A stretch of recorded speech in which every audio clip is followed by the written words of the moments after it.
భద్రాద్రి కొత్తగూడెం జిల్లా జుల్లూరుపాడు మండల కేంద్రంలోని ఆర్కే ఫంక్షన్ హాల్ నందు భారతీయ సర్వ సమాజ్ మహాసంఘ మరియు టీవైజేఏసీ ఆధ్వర్యంలో మహిళా ఆత్మగౌరవ మహాసభ నిర్వహించడం జరిగింది. మహిళలు అధిక సంఖ్యలో పాల్గొని పూలదండలు గజమాలలు వేసి ఘన స్వాగతం పలికారు.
అలాగే మన సభకి గౌరవంగా విచ్చేసినటువంటి మన పెద్దలకి, అలాగే ఉమ్మడి ఖమ్మం జిల్లా నుంచి మహిళా ఆత్మల గౌరవానికి ఇచ్చినటువంటి పెద్దలకి, అలాగే మన కార్యకర్తలకి, మా సభకు ఇచ్చినటువంటి కార్యకర్తలను మమ్మల్ని మన్నించి ఈ సభకు హాజరైనటువంటి కార్యకర్తలకి ప్రత్యేక ధన్యవాదాలు. ఈరోజు సరే కార్యక్రమం స్టార్ట్ చేస్తున్నాము. మీ అందరికి అర్థమైంది కదా? మిగతా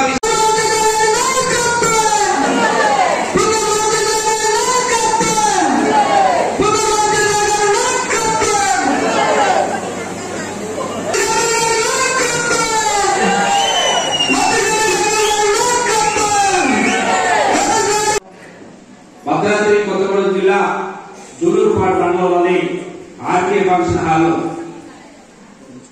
ఉమ్మడి ఖమ్మం జిల్లాల మహిళా ఆత్మగౌరవ సభని నిర్వహించాలని చెప్పి తెలంగాణ రాష్ట్ర ఉప ముఖ్యమంత్రి వర్యులు గౌరవనీయులు బట్టి విక్రమార్క గారి సతీమణి గారైనటువంటి అక్క మల్లు నందిని అక్క గారు మనకి అవకాశం ఇవ్వడం జరిగింది.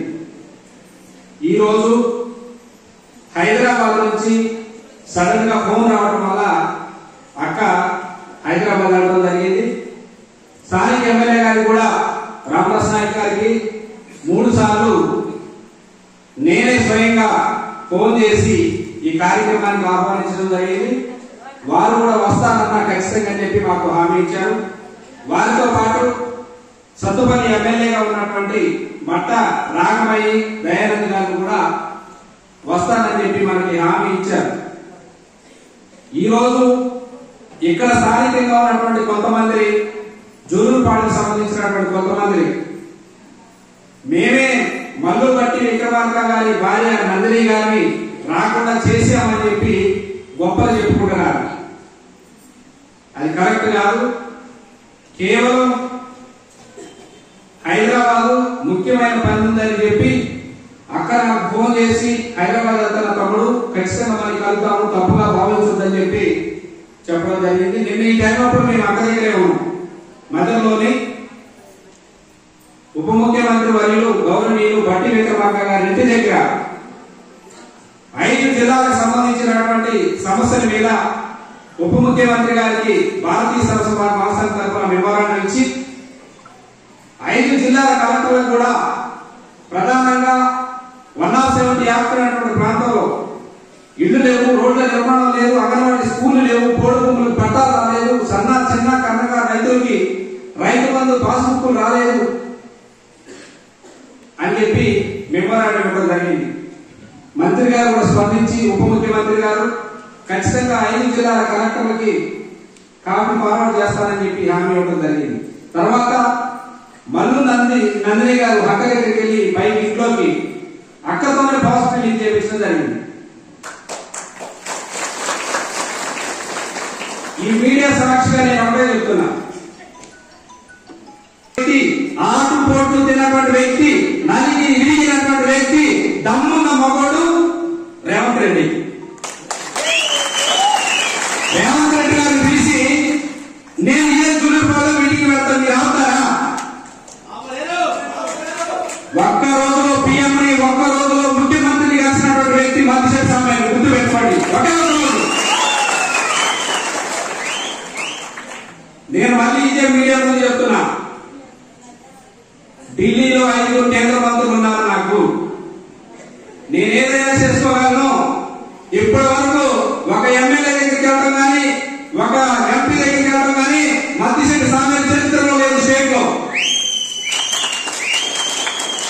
పొంగులేటి శ్రీనివాస్ రెడ్డికి నేను అభిమాని. శ్రీనివాస్ రెడ్డి అని అంటే నాకు ప్రాణం పిచ్చి. శ్రీనివాస్ రెడ్డి అని కలిశాను మంత్రి పదవి వచ్చిన తర్వాత ఫస్ట్ సారి.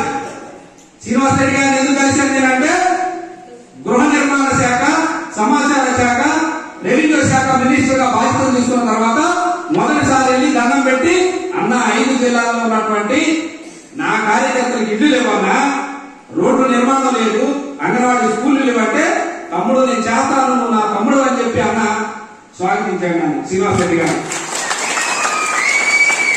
డిప్యూటీ సీఎం గారిని నిన్న కలిశారు. డిప్యూటీ సీఎం గారు స్వాగతించారు ప్రజా సమస్యల మీద. ఢిల్లీలో ముఖ్యమంత్రి గారికి ఇచ్చారు, రేవంత్ రెడ్డి గారికి, వారు స్వాగతించారు. ప్రధానమంత్రి గారికి చెప్పాను, దయచేసి గొప్పలు ఎప్పుడు చెప్పుకోవద్దండి, రాజకీయాలు శాశ్వతం కాదని మనతో అర్థమైంది. గుర్తుపెట్టుకోండి, మనం వచ్చి నెల అయింది. నెలలోనే మీరు ఇక్కడ పొంగిపోతే పొంగటం ఎంత ఈజీయో కిందకరావడం కూడా అంతే ఈజీ. నేను మళ్ళీ మీడియా ముందు చెప్తున్నా, కాంగ్రెస్ పార్టీకి మద్దతు ఇస్తాను, కాంగ్రెస్ పార్టీతోనే ముందుకెళ్తాను. ఏది మమ్మల్ని మంట పెట్టకుండా ఉంటే, మంట పెడితే మాత్రం నేను తిరగబడితే మళ్ళీ టీఆర్ఎస్ పరిస్థితి అయింది.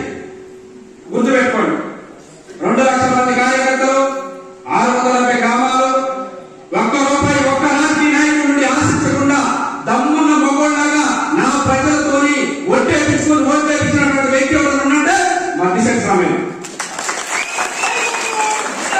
ఈ ఎసులు పోయి నందిని గారు నేనే ఆపాను, నందిని గారు నేను చెప్తే నేను వచ్చింది,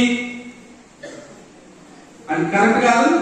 మేము కూడా అక్కనే రాజకీయంగా వెళ్ళలేదు, జస్ట్ అక్క మమ్మల్ని పిలిచి స్వచ్ఛత సంస్థ ద్వారా ఒక సన్మాన కార్యక్రమం పెట్టాడు. తమ్ముడు మహిళా కార్యక్రమం పెట్టండి అంటే మనం పెట్టింది.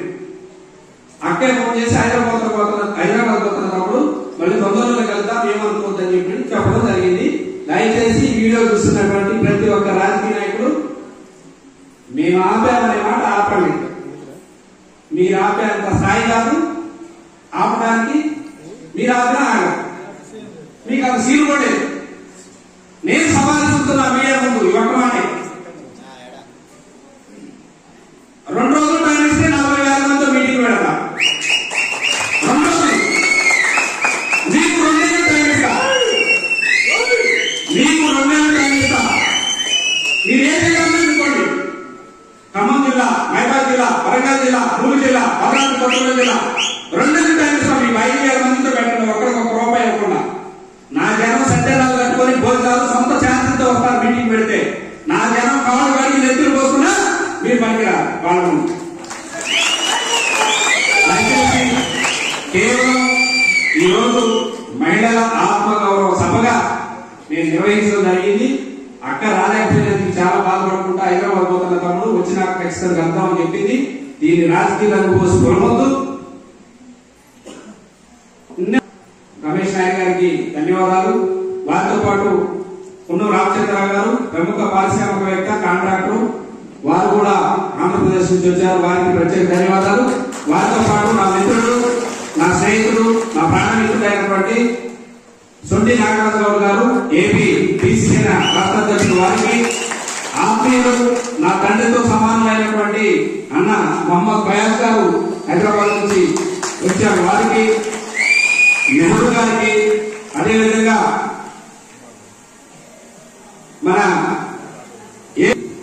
నా అక్క, నా తల్లి ఉన్నం జ్ఞానసుందర అక్క గారికి, ఈ స్టేజ్ మీద కూర్చున్న ప్రతి ఒక్క సోదరి సోదరులకు, నా ఆహ్వానాన్ని మన్నించి వచ్చినటువంటి ప్రతి ఒక్క కార్యకర్తకి, ఈ స్టేజ్ మీద ఉన్నటువంటి ప్రతి ఒక్కరికి, ఏం జరుగుతుందో చూసి బయటకు పోయి చెప్పడానికి వచ్చిన వారికి